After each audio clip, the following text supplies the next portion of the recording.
All right, Spiewak Racing Team, we are so excited for the Macklin Mile tomorrow. This is always one of the most exciting events of the year. We have over 30 athletes on the team that are competing. And now let's go through a quick course preview video to help you be prepared for this race. So yes, this is a downhill mile and the course is very fast. But if you want to be successful and you want to have the day that you want, where you're the one finishing strong and passing a lot of people, you have to get out smart and you have to run the course correctly. So how do you do so? Well, in the first 400 meters of the race, you're going to go down a pretty steep downhill. You're starting up a little bit past the YMCA, and then you're turning a hard right, which is a part of this course that I think is a little bit tricky just because you're going to be with so many people. It's easy to get trampled there. So you just have to be aware of your surroundings and make sure you're being careful, especially on that first turn, not to get, kind of crunched in with everybody else so that you have enough space to make room.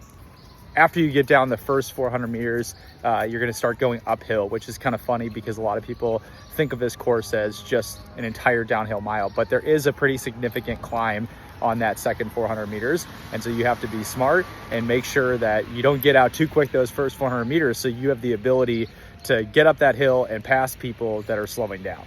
All right, so that second 400 meters is going to obviously be uphill, and you want to focus on taking short, quick steps, pump your arms, drive your knees, and make sure that you find the lane that's open. And what I mean by that is because so many people are going to be slowing down in front of you, make sure you don't get stuck behind people that are slowing down significantly, because that's going to ruin your momentum. And because you're getting out smart, you're going to be the one that's passing all these people and ready to make a big move in the second half of the race.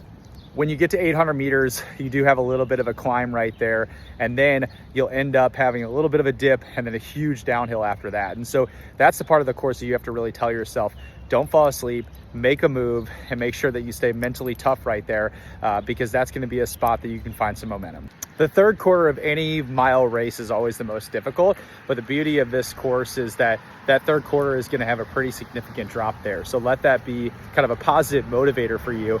And because so many people get out so fast, this is such a great spot of the course just to focus on passing people. Do not worry about your pace. Do not worry about your watch. Just focus on moving those feet and getting as quick as you can.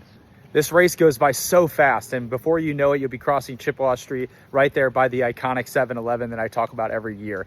And that's the part of the course that I really want you thinking, okay, this is my time to shine. This is where I take no prisoners and you really let loose, because it's a big drop right there and you could see the finish line, and let that be a huge inspiration for you when you're most tired. What trips people up every single year is that you actually will pass that 7-Eleven, you'll go downhill, but then the last like 50 meters is pancake flat. And it's kind of a weird feeling after you've been running downhill for so long. So really do your best on that final stretch to just move those